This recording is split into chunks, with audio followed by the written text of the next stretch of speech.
Hello mga ka-idol na nasa migi guba mga ka-idol. Nag-aircon cleaning mi mga ka-idol. Lihadapita mga ka-idol. Amo na nigibalik mga ka-idol. So una na ako gibuhat mga ka-idol. Ako gitaodan ko na nobila para sa nobila na mga ka-idol. So congratulations dahil sa tanan no, sa tanan nasulduan na ni Lolo Mets. So padayon lang taan ni mga ka-idol basin puhon. Kita na sa ng paboran ni Lolo Mitch basin kung puhon. Masuldoan na po di mga ka-idol.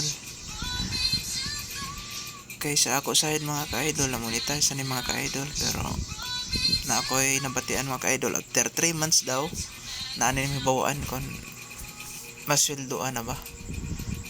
So let's go lang taan ni mga ka-idol, padayon lang taan eh. Isipon lang mga ka-idol nga sadlay ni nato mga ka-idol kay naa man tay ginagmay nga trabaho mga ka-idol. So nanarbaho man tayo mga ka-idol para makakaon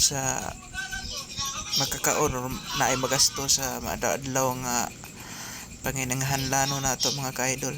So padayon na taan ni mga ka-idol. Laban na sa kahirapan mga ka-idol.